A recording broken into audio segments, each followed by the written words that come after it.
Assalamualaikum warahmatullahi wabarakatuh. Di sini kami akan membahas mengenai sumber daya alam yang ada di Kabupaten Banyuwangi, Jawa Timur. Terlebih dahulu perkenalkan, kami mahasiswa Ekonomi Pembangunan dari Universitas 19 November Kolaka yang terdiri atas yang pertama Anti Resa Tanrisisi, yang kedua Ribi Harjanisti, dan yang ketiga Dian Rohmah Putriani.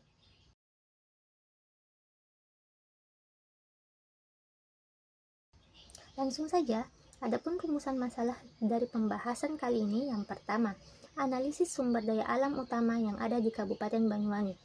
Yang kedua, apa kebijakan pemerintah yang relevan dan dampaknya terhadap pengelolaan sumber daya alam di Kabupaten Banyuwangi. Yang ketiga, analisis apa eksternalitas positif dan negatif di Kabupaten Banyuwangi. Yang keempat, studi kasus pembangunan berkelanjutan yang ada di Kabupaten Banyuwangi.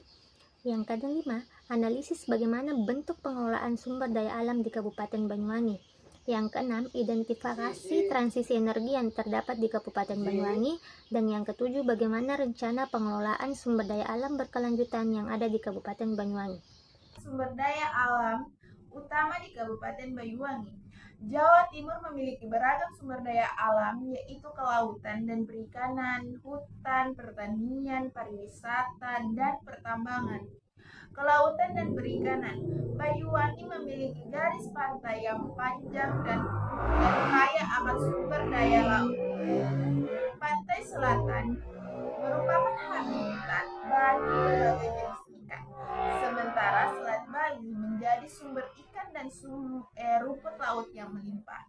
Banyuwangi juga memiliki beberapa pelabuhan perikanan seperti Pelabuhan Bujar yang merupakan salah satu penghasil ikan terbesar di Jawa Timur.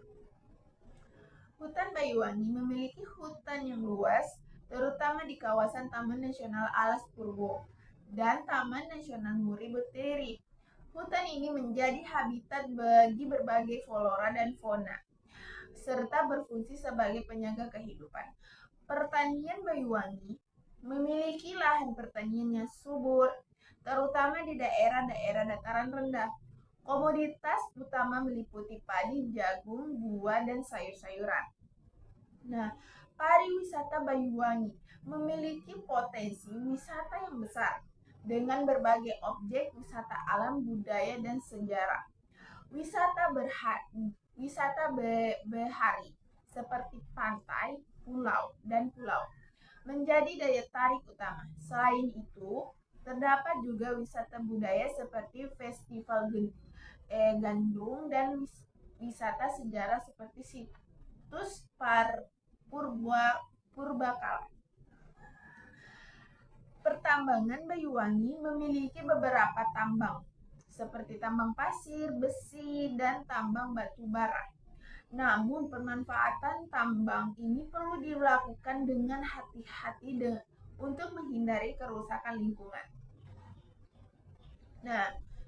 Namun dalam sektor ekonomi, sumber daya alam (SDA) utama yang dominan di Kabupaten Banyuwangi adalah pertanian, khususnya produksi padi.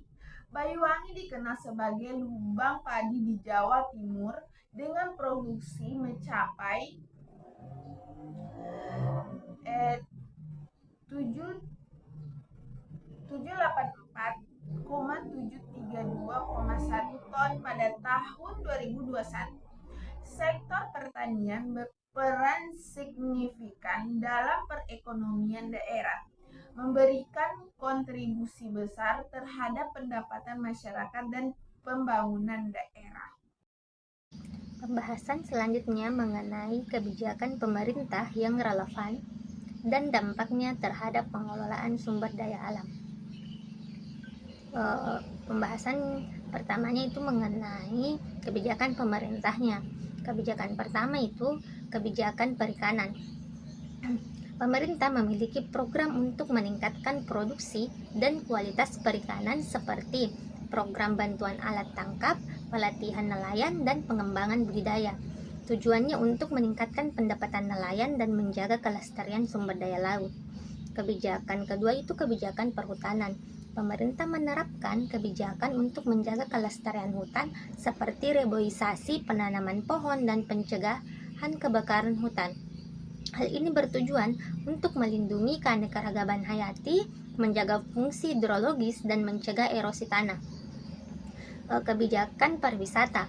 Pemerintah memiliki program untuk mengembangkan sektor pariwisata seperti pembangunan infrastruktur, promosi wisata, dan pelatihan tenaga kerja. Tujuannya untuk meningkatkan kunjungan wisatawan dan meningkatkan pendapatan daerah. Kebijakan tata ruang. Pemerintah daerah Banyuwangi memiliki rencana tata ruang wilayah yang mengatur pemanfaatan lahan dan sumber daya alam. Tujuannya untuk menjaga kelestarian lingkungan, mencegah kerusakan, dan memastikan pemanfaatan yang berkelanjutan. Kebijakan pengelolaan air. Pemerintah Banyuwangi memiliki program untuk mengelola sumber daya air seperti pembangunan bendungan, irigasi, dan sistem penyediaan air bersih yang bertujuan untuk meningkatkan akses terhadap air bersih dan pengoptimalan pemanfaatan sumber daya air. Sedangkan dalam kebijakan pertanian, pemerintah Kabupaten Banyuwangi telah menerapkan berbagai kebijakan untuk pengelolaan sumber daya alam, seperti program Banyuwangi Hijau dan Banyuwangi Rebound. Program Banyuwangi Hijau bertujuan untuk mengelola sampah berkelanjutan yang mengurangi pencemaran dan meningkatkan kesadaran masyarakat tentang lingkungan. Sementara untuk program Banyuwangi Rebound bertujuan untuk memulihkan ekonomi pasca pandemi dengan meningkatkan sektor-sektor yang terdampak dan juga meningkatkan indeks pembangunan manusia. Adapun dampak dari kebijakan-kebijakan tersebut, dari dampak positifnya, meningkatkan produktivitas dengan melakukan pelatihan dan meningkatkan produktivitas perikanan dan pertanian. Yang selanjutnya itu dampaknya terhadap pelestarian lingkungan. Kebijakan perhutanan dan tata ruang menjaga kelestarian lingkungan dapat mencegah kerusakan hutan dan melindungi keanekaragaman hayati. Dampak positifnya juga terhadap peningkatan kesejahteraan, yaitu kebijakan yang mendukung sektor kelautan, perikanan, dan pertanian dapat meningkatkan kesejahteraan masyarakat di Kabupaten Banyuwangi. Adapun dampak negatif dari kebijakan-kebijakan tersebut, yang pertama itu konflik pemanfaatan. Kebijakan yang tidak terencana dapat menimbulkan konflik pemanfaatan sumber daya alam seperti konflik antara nelayan dan pengusaha tambang atau antara petani dan pengembang wisata. Selanjutnya itu dampaknya terhadap kerusakan lingkungan seperti menyebabkan kerusakan lingkungan akibat penangkapan ikan yang berlebihan, pencemaran laut, dan kerusakan hutan. Selanjutnya itu ketidakmerataan pemanfaatan. Kebijakan yang tidak adil dapat menyebabkan ketidakmerataan pemanfaatan sumber daya alam, sehingga hanya segelintir orang yang mendapat keuntungan sedangkan yang lainnya tidak. Baik, saya akan menjelaskan bagian C, eksternalitas positif dan negatif. Eksternalitas positif. 1. Meningkatkan produksi pertanian. Kebijakan seperti Rencana Tata Tanam Global (RTTG) meningkatkan efisiensi penggunaan air irigasi yang membantu menjaga produktivitas padi meskipun ada tantangan seperti kekeringan.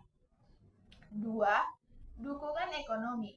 Program pengembangan pertanian organik dan hortikultura oleh Bank Indonesia membantu meningkatkan pendapatan pertanian dan diversifikasi produk pertanian. Eksternalitas negatif. 1. Alih fungsi lahan. Kebijakan yang kurang ketat dalam pengawasan menyebabkan konversi lahan pertanian menjadi lahan non-pertanian, mengurangi luas lahan produktif, dan berpotensi mengancam pertahanan pangan. Kedua, penurunan kualitas lingkungan. Praktik pertanian yang tidak berkelanjutan dapat menyebabkan pencemaran seperti penggunaan pestisida berlebihan yang berdampak negatif bagi ekosistem lokal. Keseimbangan antara kebijakan dan yang mendukung pertanian dan lingkungan yang sangat penting untuk berkelanjutan sektor. Pembahasan selanjutnya membahas mengenai studi kasus pembangunan berkelanjutan yang ada di Kabupaten Banyuwangi. Terdapat beberapa studi kasus yang kami ambil dalam sektor pertanian di Banyuwangi. Yang pertama itu pertanian terpadu oleh Nuryanto. Di desa Temuguru, Nuryanto berhasil menerapkan sistem pertanian terintegrasi dengan menggabungkan budidaya padi, peternakan domba, dan perikanan. Ia memanfaatkan limbah ternak untuk pupuk organik yang meningkatkan kesuburan tanah dan mengurangi ketergantungan pada pupuk kimia. Yang kedua itu pengembangan pertanian organik di desa Segabong. Bank Indonesia bekerjasama dengan pemerintah daerah mengembangkan pertanian hortikultura organik. Inisiatif ini mencakup penerapan digital farming dan eco-farming yang bertujuan untuk meningkatkan produktivitas serta keberlanjutan pertanian di wilayah tersebut. Yang ketiga itu program Banyuwangi Rebound. Program ini mendukung pemulihan ekonomi pasca pandemi dengan fokus pada pengembangan sektor pertanian organik untuk meningkatkan kesejahteraan petani melalui bantuan teknologi dan pelatihan. Bentuk pengelolaan sumber daya alam. Pengelolaan Banyuwangi telah menerapkan beberapa program untuk mengelola sumber daya alamnya, seperti program Banyuwangi The Spirit of Java dan program pengelolaan hutan berkelanjutan. Untuk mencapai pengolahan SDA yang berkelanjutan, Banyuwangi perlu menerapkan prinsip-prinsip ekonomi sirkular, meminimalkan pemborosan, memaksimalkan penggunaan kembali dan mendaur ulang sumber daya, meningkatkan kesadaran masyarakat untuk mendorong masyarakat untuk peduli terhadap lingkungan dan berperan aktif dalam menjaga kelestarian sumber daya alam, menerapkan teknologi ramah lingkungan, yaitu menggunakan teknologi yang lebih efisien dan ramah lingkungan dalam proses produksi dan konsumsi. Dan adapun itu meningkatkan partisipasi masyarakat, melibatkan masyarakat dalam proses pengambilan keputusan dan pelaksanaan program pengolahan sumber daya alam. Pembahasan selanjutnya mengenai potensi transisi energi di Kabupaten Banyuwangi. Banyuwangi sedang mengalami transisi energi yang signifikan dengan berbagai inisiatif untuk mengembangkan sumber energi terbarukan. Salah satu langkah utama adalah pengelolaan sampah menjadi refuse derived fuel atau RDF yang akan digunakan sebagai alternatif pengganti batu bara untuk industri termasuk pabrik semen. Selain itu, PT Pertamina berencana membangun pabrik bioetanol di Banyuwangi yang akan memproduksi 30.000 kiloliter bioetanol per tahun, mendukung dekarbonisasi sektor transportasi. Pengembangan energi baru terbarukan juga meliputi proyek pembangkit listrik tenaga surya dan panas bumi, menunjukkan komitmen daerah terhadap keberlanjutan dan pengurangan emisi karbon. Banyuwangi memiliki inisiatif transisi energi seperti Banyuwangi sedang memiliki rencana pembangunan pembangkit listrik tenaga surya atau PLTB dan sudah tahap studi kelayakan oleh PLN. Selain itu, Banyuwangi juga memiliki PLTM Bayu dengan kapasitas 3,6 MW. Yaitu rencana pengelolaan SDA berkelanjutan rencana, yaitu menerapkan sistem pengelolaan sumber daya alam terpadu, mengintegrasikan berbagai program dan kebijakan untuk mencapai pengelolaan yang lebih efektif, dan yaitu meningkatkan investasi dalam teknologi ramah lingkungan, mendorong menggunakan teknologi yang lebih efisien dan ramah lingkungan dalam berbagai sektor. Adapun itu yaitu memperkuat peran masyarakat dalam mengelola sumber daya alam, memberdayakan masyarakat untuk berperan aktif dalam menjaga kelestarian lingkungan, dan membangun sistem monitoring dan evaluasi yang efektif, memantau dan mengevaluasi secara berkala aktivitas program pengelolaan sumber daya alam. Saya akan menjelaskan kesimpulan. Banyuwangi memiliki potensi sumber daya alam yang besar, namun pengelolaannya harus dilakukan secara berkelanjutan untuk memastikan keberlanjutan ekonomi dan lingkungan melalui penerapan prinsip-prinsip pengelolaan yang tepat.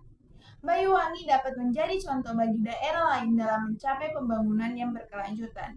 Itulah tadi penjelasan materi sumber daya alam di Banyuwangi. Sampai jumpa di penjelasan materi-materi selanjutnya.